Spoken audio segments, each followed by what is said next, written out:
Hello, everybody. What's going on? Welcome to another episode of the TML Domain podcast.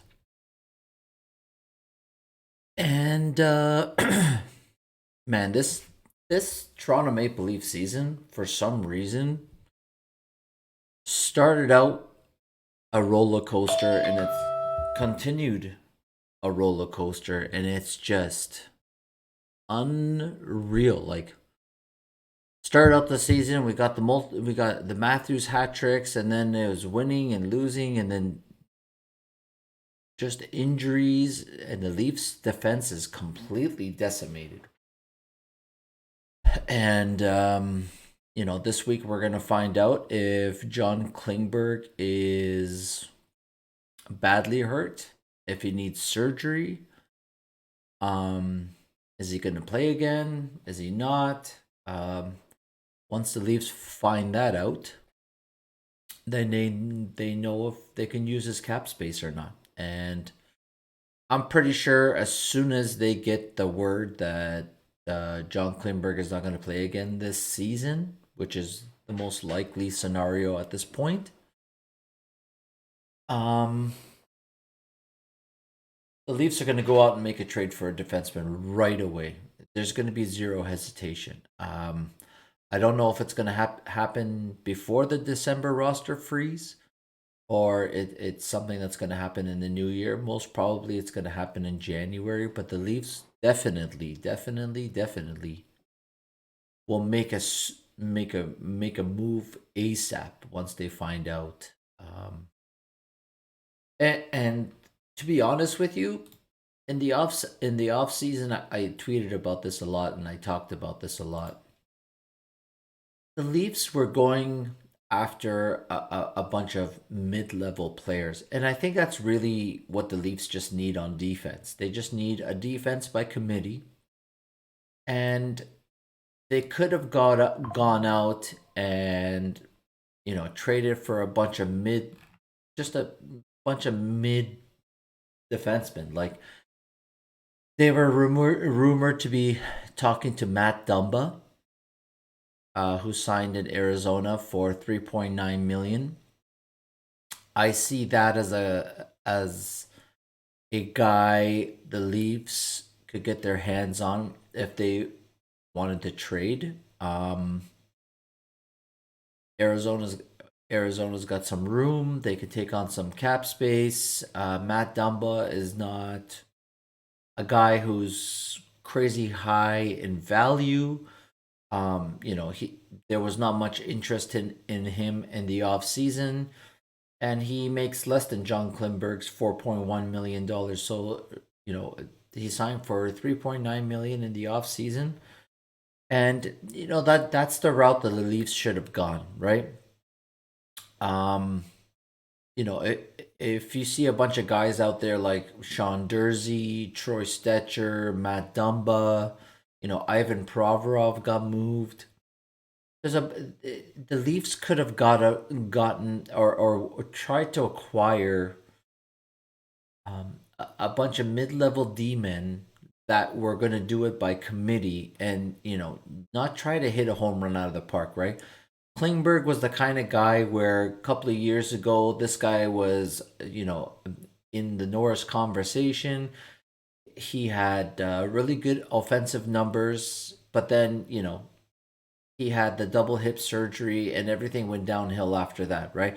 So if you're a GM and you see a guy out there like that, yeah, you can sign Klingberg and maybe he might have a resurgence, but even at $4.15 million, there's a bunch of D men out there. Like Sean Dursey makes 1.7. Matt Dumba signed in Arizona for 3.9. Right? If you go to Arizona and you're their best D man and you sign for $3.9 million, it means that Matt Dumba has zero leverage in any negotiations that he was in. Right? He basically just took what was out there. Apparently, the Leafs were talking to him, but they couldn't figure something out, which makes zero sense to me. It makes zero sense that the Leafs couldn't figure something out with Matt Dumba, and maybe that says something about Tree Living that we don't know about. But For what reason could you not get a deal done with Matt Dunbar? All you're looking for is a bunch of healthy guys who can play a decent sound game, and then you do it by committee because you do have a Morgan Riley. Morgan Riley plays 26. The other day he played 30-30. He played 30 minutes and 30 seconds. If you have a kind of guy like that on your team, and you could match him up with Brody or Lilligren or whatever, and then you could have Dumba, a bunch of guys. Like there are so many D men out there that are not expensive. And instead of trying to hit something out of the park, and it actually does say a lot about the GM, where if you don't know what you're doing, you're gonna go after a bunch of guys with names, whereas you should be going after a bunch of guys who have a reputation of just doing a sound job. We don't have to be flashy. We don't need the flashy guy. We don't need the guy with the 70 points. We don't need the guy with the 20 goals.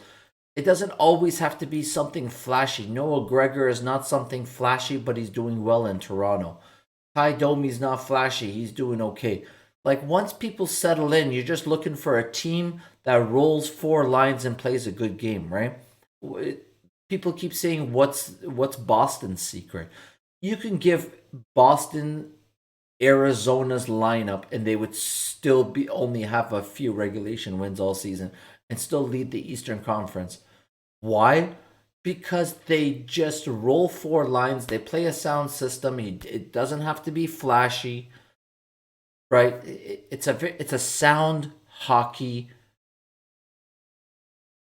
setup, right? Their forecheck is simple. They get on you. It's a workmanlike ethic. If you don't want to skate hard, if you don't want to play hard, if you don't want to do what you're told, you're gone. Somebody else will take your job. So you go out there and you do your job. That's very simple, right?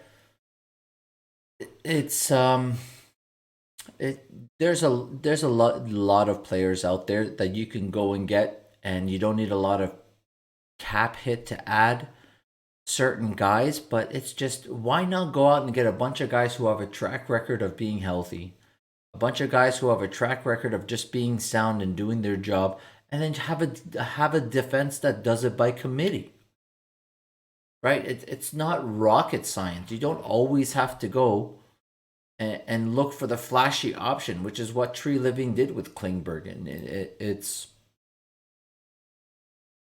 I'm trying to see right now. I'm going to do a quick search. Uh, Position. Let's see all the free agents that are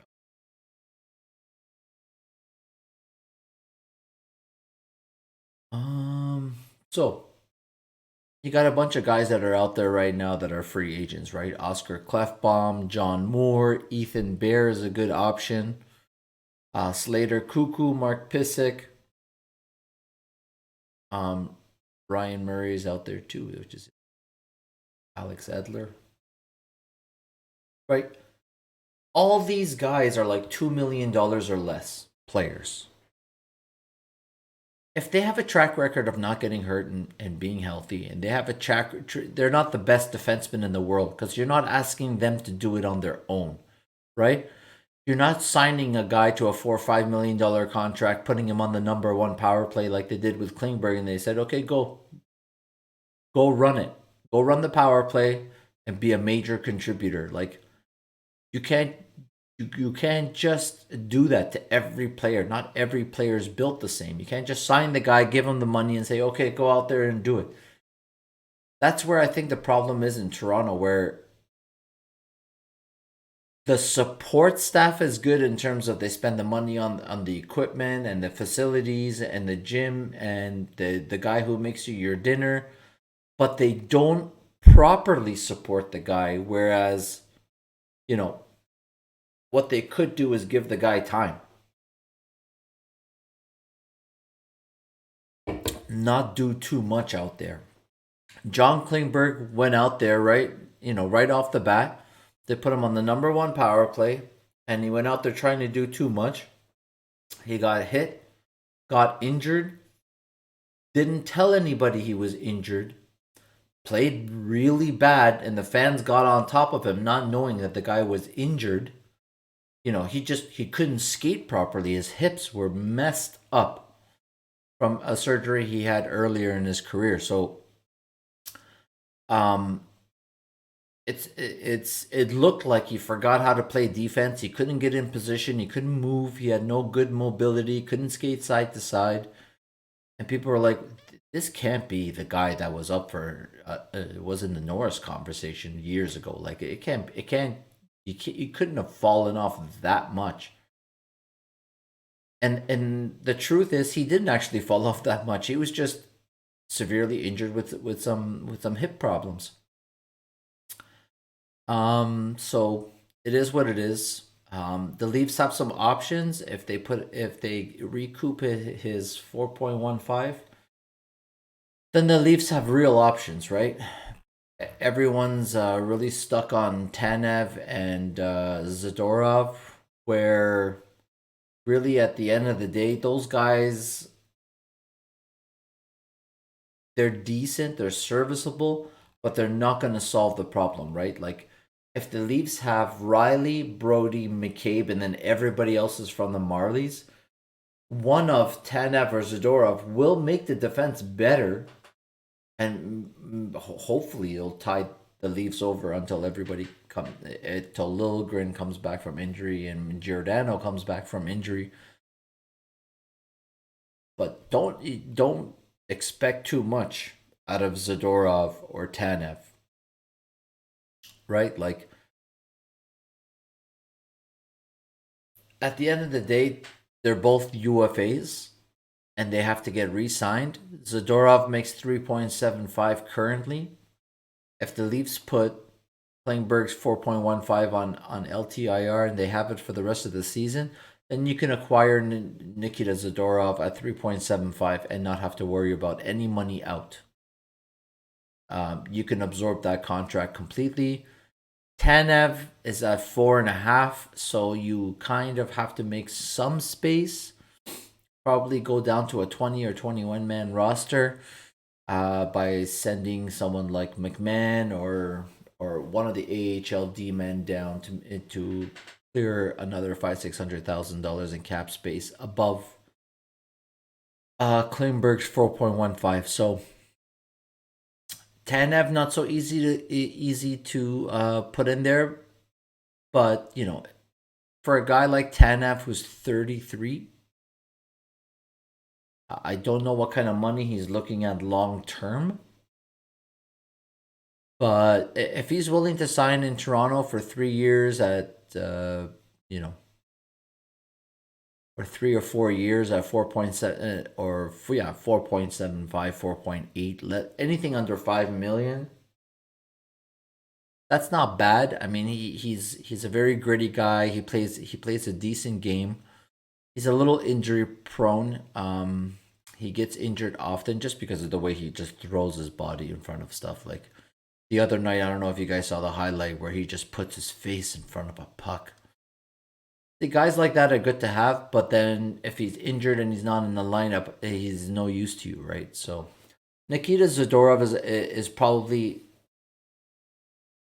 easier to acquire in that at the end of the day,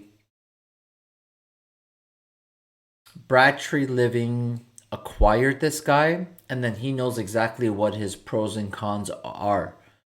Having acquired him and then seeing him play in Calgary, I don't think Zadorov is great, but he's definitely better than the guys that are. I think they called up Lejoie. I think the Leafs called up Lejoie instead of Niemla or Kokonin. Yeah, Maxime Lejoie. So I don't think Lejoie is gonna play tonight, but he's the extra guy. I think this is the perfect time with all these injuries. Instead of putting a lot of stress on these Marlies guys, go to the 7 and 11 roster formation so that you have 7 defensemen and 11 forwards. And what you got to do is get your top guys to start playing better and start double shifting them.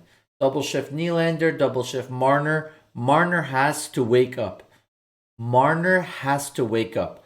Enough, enough, enough, enough, enough for making excuses for this guy. I don't care how many points he gets.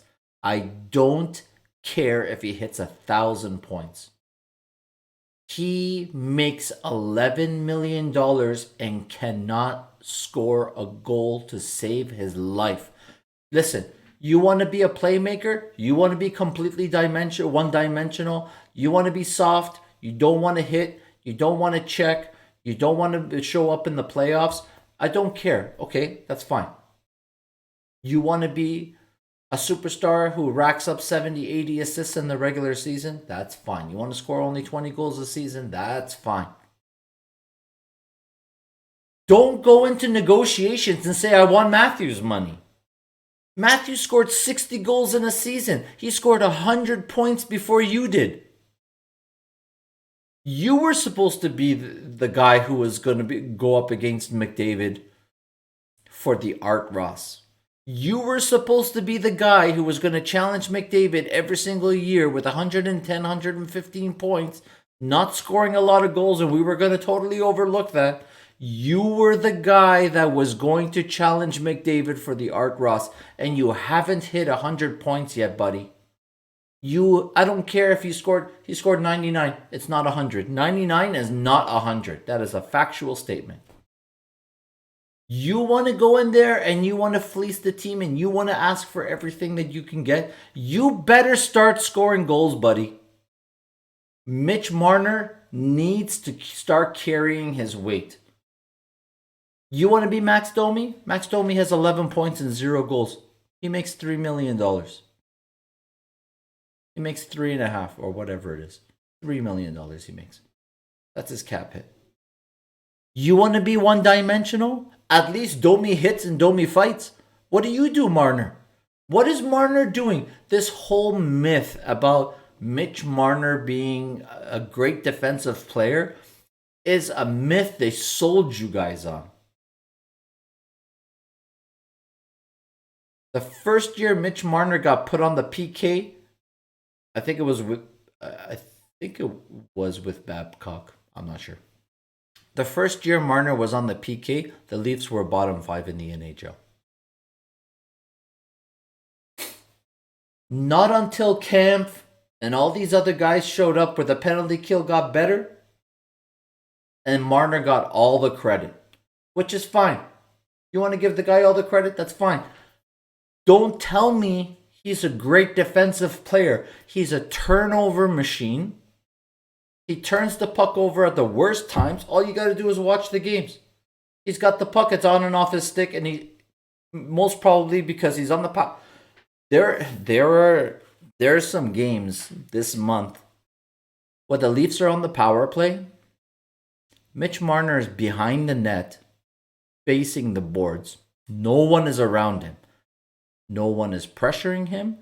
No one is checking him.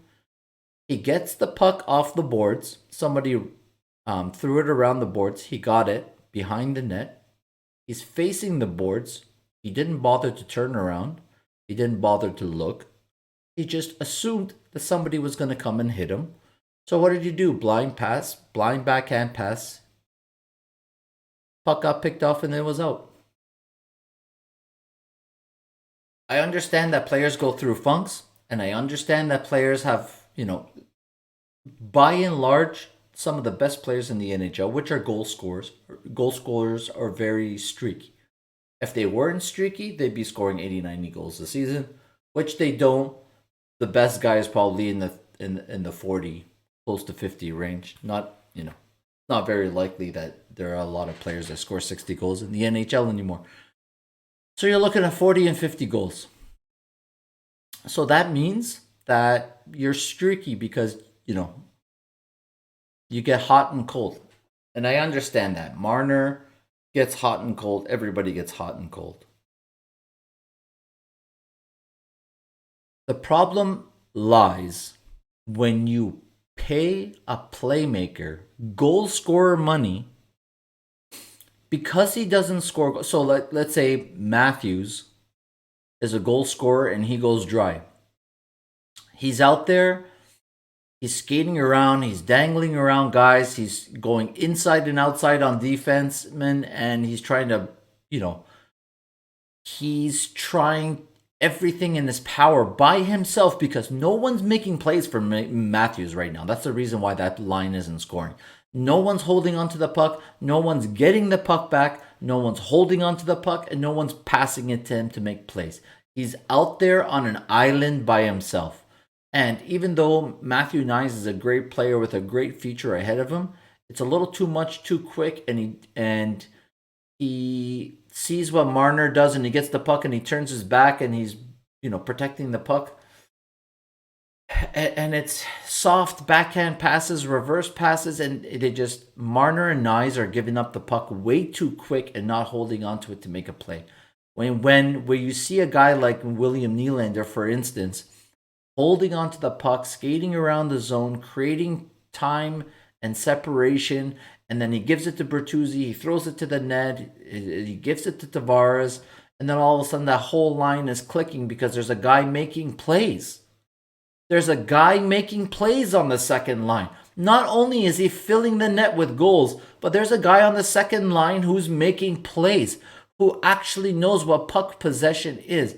Puck possession isn't just, oh, I got it and I got rid of it. Puck possession means you got to hold on to it long enough to make a play.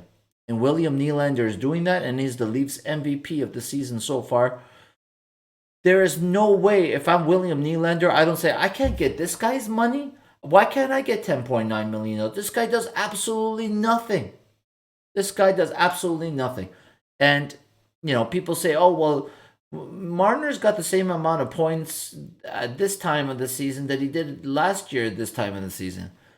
It's completely irrelevant what the Leafs' record is compared to last year and what Marner's points are. I don't care if he's got 19 points in 11 games.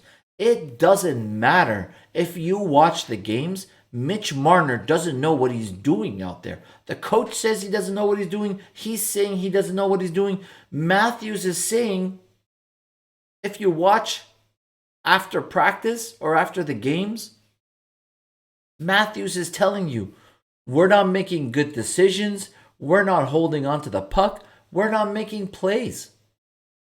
It doesn't matter. Marner's stats are pure fluff. It's just full of, I gave the puck to Riley and I skated off and Riley passed it off to another guy who scored. And that's how I got my assist. Name the last game Marner dominated. Give me the date and the game and I'll go look at the highlights. I watch every single game. I haven't missed a game. I never miss a game. It's been years since I've missed a game. I was in Vegas when Marc-Andre Fleury made that crazy save and Mike Babcock got fired. I was in Vegas. I was at that game. I don't miss games. If you tell me that recently Marner dominated a game at any point this season, I don't know how many games they played, 20, 21? Show me one game where Marner has dominated. If it wasn't for those two crazy games where he got 4 points in both, so in 2 games he got 8 points. If you eliminate those games, he's got nothing. And that's fine. Players struggle and we let him work his way through it. But there comes a time when you stop making excuses for the guy.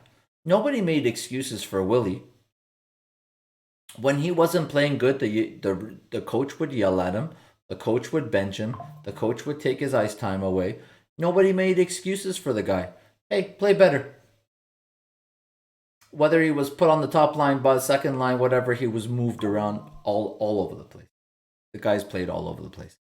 We're not making excuses for anybody. I don't care if you're Matthews, you're McDavid, you're Tavares. You know what I'm saying? You want to go in there and ask for goal scorer money, you're going to have to score a goal every now and then. And just keep it simple. Like, get out of your own head. This guy goes in on a shootout and twists himself into the ice and toe picks. Meanwhile, Gregor skates down, very simple, comes off the boards, goes into the center of the ice and puts the puck top corner. Hockey is one of those things where if you have the fundamentals, if you have the fundamentals down, where if you're into trouble, you get it off the boards, you get it off the glass. If you don't have a pass, if you don't have a play, you dump it in and you change and you let the forecheck go after. There's some fundamentals in hockey that you need. And then if you have uber skill, that comes on top of that, where you're doing these things better than everybody else, or you're reading the play and you know this is going to happen. And so you go and you get the puck back and you score and you rack up a lot of points. But that's not what happened. That's not what's happening with Marner's game. Marner's game is I'm not forechecking. I'm not creating turnovers. I'm not making it hard for the other line. If anything, that number one line gets hemmed in on a nightly basis. Why? Because Marner's not big enough to hit anybody. Marner's not tough enough to knock anybody off the puck. He doesn't have this. He doesn't have the stick checking skills that Matthews does. If you go look at takeaways in the NHL, Matthews is at the top of the NHL, and Marner is nowhere. Right?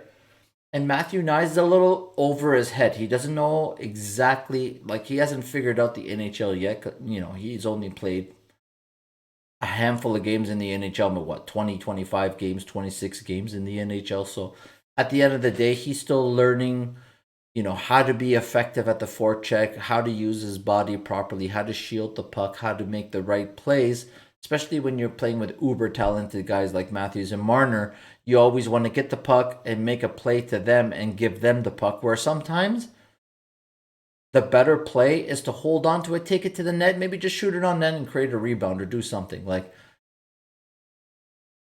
there's a lot about Nice's game that needs development, and that's why it makes sense that right now that third line kind of looks good, so you kind of have to stick with it. But a guy like Yarncroc is perfect, right?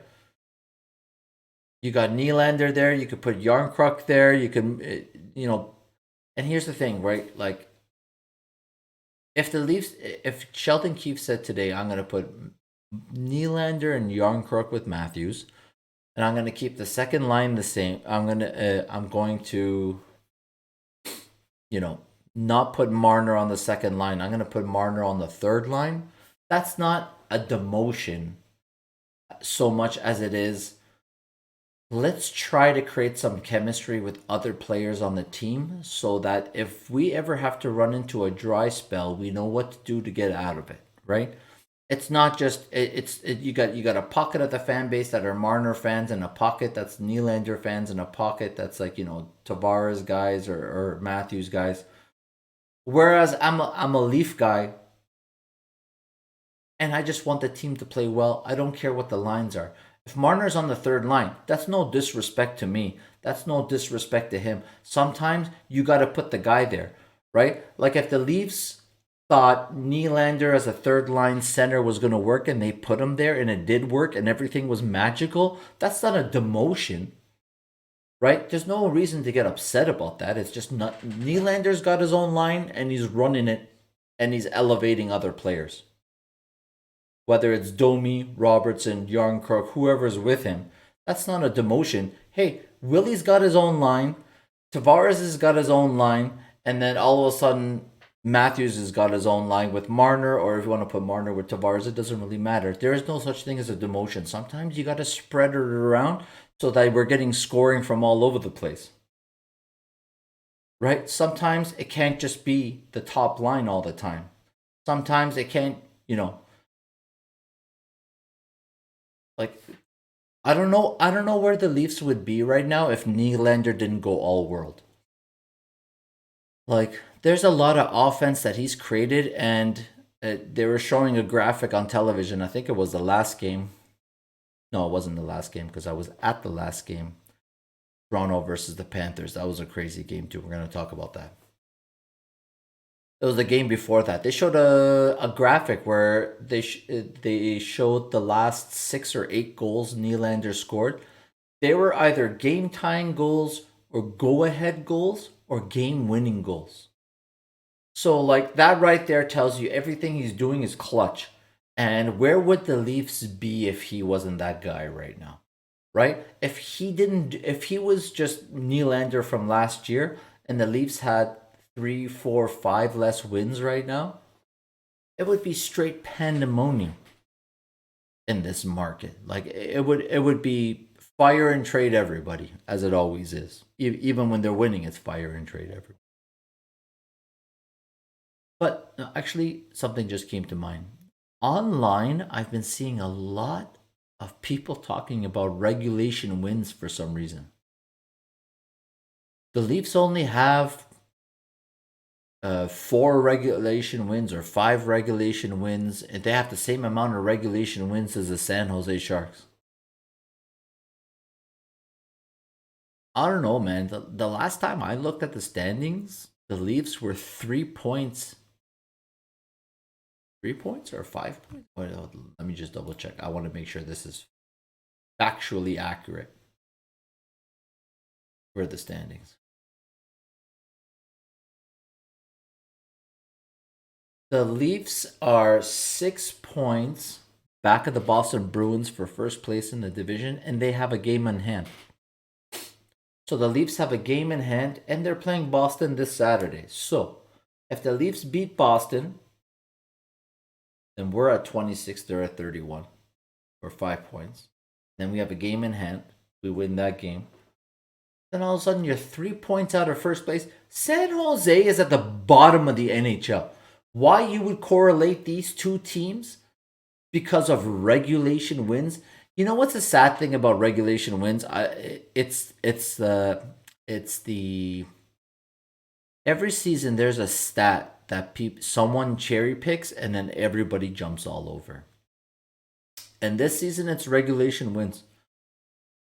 Where was this conversation about regulation wins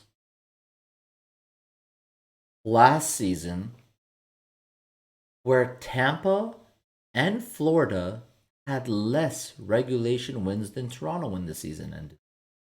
Where was this conversation? Why wasn't this a thing? Right? The Leafs had more regulation wins than Tampa and the Florida Panthers. Why didn't anybody talk about it then? Why is it not relevant? Why is all of a sudden regulation wins I've never really heard anybody talk about regulation wins or use that in a hockey argument, in a hockey debate, to show if a team is good or not. Like it doesn't make any sense to me. Like the Detroit Red Wings have 5 more regulation wins. They have 10 regulation wins, and the Leafs have 5. And the Detroit Red Wings are behind the Leafs in the standings. I don't get it. Every team in this Atlantic division with the Leafs, every team other than the Montreal Canadiens have more regulation wins than the Leafs.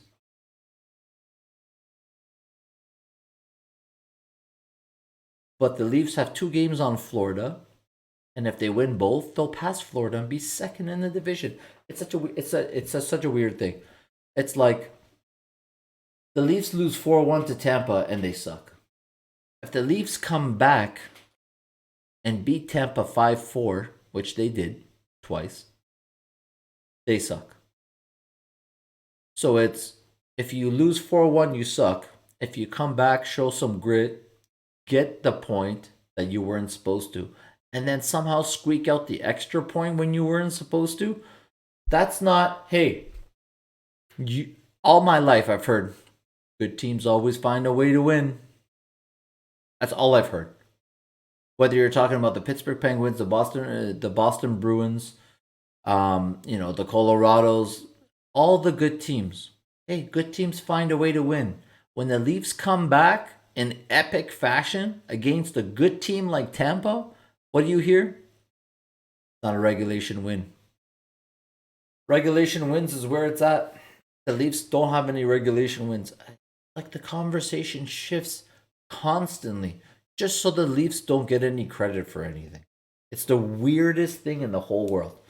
Anyways, so I was at the Florida game. I had some pretty good seats. I don't know if you guys follow me on Twitter or Facebook. I was live streaming from the game. I actually live streamed the entire overtime and shootout. I was at the game. I was live streaming it. And that was a roller coaster. Like that game as another game that is pretty much sums up the season for the Leafs. They didn't come out very good in the first period. Keefe goes ape shit on the bench. Mark Giordano gets hurt. They're down to 5 D-men. A bunch of guys who were not supposed to be playing a lot of minutes are forced to play a lot of minutes. And then as the game goes on, the Leafs get better. And Noah Gregor, God bless this man. God bless this man. Shows up on a PTO, works his ass off, gets a contract, and then after he got paid, he's still working his ass off. Skates down the side, blazing speed, top corner. William Nylander-esque. He gets the goal. You know, the Leafs look good. Wall looked good. And, you know, the only reason the Panthers scored. So let's talk about this. If the Florida Panthers are so good and they got tons of opportunities, how come they couldn't score against the Leafs, who have a piss poor defense and they're giving up shots left and right and slot chances left and right, right? So it's not, hey, the Leafs played like shit, but they won. Yeah, but Florida's the better team. Toronto has a Toronto has a defense that is held together by string and glue. They got a rookie goaltender in net. And they beat the Florida Panthers. And yet the Panthers are the better team. Like, I'm at this game, and I don't know if you guys remember this from the last game the Leafs played the Florida Panthers in the playoffs. The Florida Panthers driving or skating down the side, and Radko Gudas grabbed the defenseman's stick and just held it and skated to the net, and then the guy scored to end the season. The Florida Panthers did that in the first game we played them this season. Go back and watch the highlights. And then I'm sitting there live, and then the Florida Panther forward did the exact same play. Held the stick, skated forward, and the guy got a prime shot on net. I don't know what these referees are paying attention to. Florida does this to Toronto every game. They rush, they skate towards the net, and they grab the defenseman's stick and hold it and then skate towards the net. I don't know why this isn't holding, I don't know, call something. It happens every game. I've seen it 3 times now. Once in the playoffs and 2 in the regular season this year. It happens way too many times. Why is nobody paying attention to this? Meanwhile, Domi pushes somebody and gets 2 penalties. It's unreal. The officiating is unreal. There was a play and there was a penalty in that game that Florida got for too many men on the ice. And I'll tell you right now, if I wasn't in the stadium, I wouldn't have believed it, but since I was, the entire lower bowl yelled it out. The entire lower bowl said, too many men! And then the referees stopped, they blew the whistle, they went and converged, they talked, it was too many men on the ice. They didn't make the call. There was 8 Florida players on the ice. 8 Florida players on the ice. 2 were in the Leafs zone. And then there was a change happening. Unbelievable, these refs. Unbelievable. If you're telling me NHL is the best referees in the world, you're lying to yourself and you're lying to me. You can lie to yourself all you want. Just don't lie to me about it. It's Bush League at best. The NHL is Bush League at best. Like, I've seen some horrible officiating, ECHL and AHL, OHL, but The NHL is atrocious when it comes to refereeing. I don't know. Just establish a standard and just call it, or just call the rule book. If you're offside, call offside. Don't try to manage the game where, well, we gave you one power play, so we can't give you another one. We got to do a makeup call for the other team so that we can give you the second power play because then you'll have two and they won't have any. What is this nonsense about managing games? Just call the penalty. You have a rule book, just call the rule book.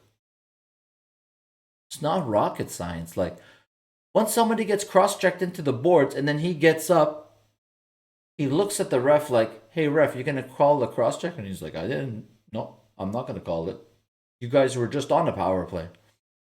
And then he hacks the guy and then he gets a penalty for roughing. That's not officiating. That's called managing. You're not getting paid to manage. The league has management and the teams have management. You're there to call the rule book. You are a referee. You are not a game manager. The NHL really needs to do something about that. It's really driving the product down, and I think it's one of the reasons why the NHL will never surpass some of the other leagues in terms of excitement. Because really, it's just, you know, if you go look up the stats, the team stats, the Leafs are always in the bottom five in the NHL in drawing penalties. And yet, a guy like Michael Bunting or Nazem Kadri will get a label like, oh, these guys die for penalties. The Leafs don't get nearly as the same amount as Colorado, Edmonton. You can't even touch McDavid. If McDavid ever goes down, it's tripping. Automatic. Nobody on the Leafs does anything close to what everybody else does. Grabbing sticks, skating towards the net. Brad Marchand is slew footing people, licking people. All the stuff that goes on in the NHL. Rasmus Anderson in Calgary took Laine's head off with like 10 seconds left in the game. Of all the stuff that goes on in the NHL, Jacob Trouba just two-handed somebody in the skull. Of all the stuff that's going on in the NHL, nobody's dirty on the Leafs. Meanwhile, they get instigators, they get retaliatory penalties, they get roughings, they get suspended more, and they can't draw a call. Like the Leafs are like Nylander is just skating around the zone. You can't take the puck off of him. And then all of a sudden he goes to make a move, the guy puts a stick in between his legs and he falls. But since you're already on the power play, that can't be another call because that's management and that's not just calling the rule book. And that's where I have a problem with it. But it is what it is. So the Leafs beat the Florida Panthers, which is great. They got the Seattle Kraken tonight, and then they got Boston. So we'll see how the defense goes. We'll see how the defense plays. They really got to do this by committee. The forwards really have to help out, and I'm sure they can figure it out. They did it last year. They were a very good defensive team last year. And I think that's it. I think I don't think the Leafs are nearly as bad as everybody makes it out to be, but it's just that the result on the ice doesn't look pretty right now. That's the problem. Like people when they watch Toronto games, they're expecting Mitch Marner to do 360s and backhand a pass across the crease for a tap in, and they're expecting to see the flashy stuff, and they're not seeing it right now. So they see that they think that there's a dip in the quality of the game. Right now, the Leafs are they're grinding it out, right? They keep getting told that the regular season doesn't matter, and yet all people do is freak out about the regular season. So it's a lose-lose situation for the Toronto Maple Leafs. You win, it doesn't matter until you get to the playoffs, and if you lose, you suck. You should win more. But winning in the regular season doesn't matter, especially when it's not a regulation win. Oh Lord Jesus. Okay. So we're gonna wrap up this episode of the TML Domain Podcast. Thank you for tuning in. I truly do appreciate it. I'm going to be announcing something soon for Facebook. It's the amount of people that are following us on Facebook is just going through the roof. We were at 700 followers and we're at 9, we've passed 900. I'm going to create a post and I'm going to let people know when we hit 1,000. It's a big time celebration. We will be doing a giveaway. So there'll be a post letting everybody know that once we get to 1,000, there will be a giveaway. And then there'll be an actual separate post that's going to be just for the giveaway itself. And we're going to give away something nice. And so stay tuned for that. Like and subscribe. Thank you so much for tuning in again. We appreciate your time. Have a good day. We'll see you guys next week.